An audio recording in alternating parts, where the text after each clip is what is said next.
من یه خواهش خیلی مهم ازتون دارم، به خاطر سلامتی خودتون هست. خواهش میکنم خطر انتقال ویروس از طریق نان رو جدی بگیرید. حتما توصیه‌های کرونا رو شنیدید، احتمالاً دارید رعایت میکنین، دستاتون رو زیاد میشورین، لباساتون رو عوض میکنین، اجسام خارجی که وارد منزل میشه رو ضد عفونی میکنید. ولی ما معمولاً طبق عادت نان رو که میخریم، خب ما طبیعتاً نه میشوریمش نه کاری دیگه‌اش میکنیم. بسیاری از افراد نان تازه رو مصرف میکنن. الان شرایطی نیست که دیگه این کار رو بکنیم. نان از لحظه‌ای که از تنور در میاد و حرارتش کم میشه، کاملا میتونه محیطی باشه برای اینکه ویروس روش بشینه و انتقال پیدا کنه.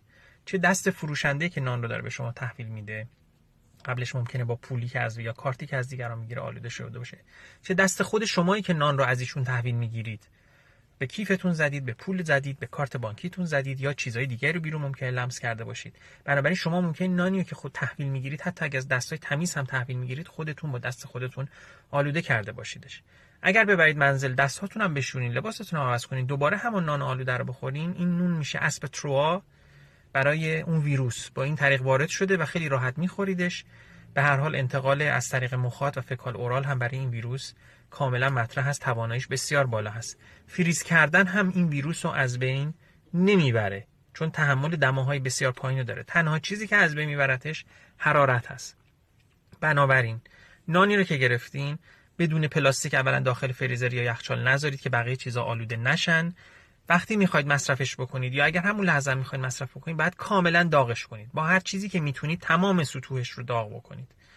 با توستر، با مایکروفر، یا اگر اینها در اختیارتون نیست یا نداریدشون به هر دلیلی یا جایی که هستید اینها وجود ندارن، داخل یک تابه، داخل یک دیگ، به هر ترتیبی مستقیم روی شعله، سطح نانتون و تمام قسمت‌هاش باید کاملا داغ بشه.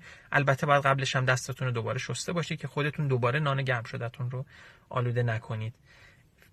این یکی از احتیاط‌های بسیار واجب است. خودتون رعایت کنید و برای کسانی که دوستشون دارید هم این توصیه رو بکنید که به شدت و محکم رعایتش بکنن. سلامت باشید.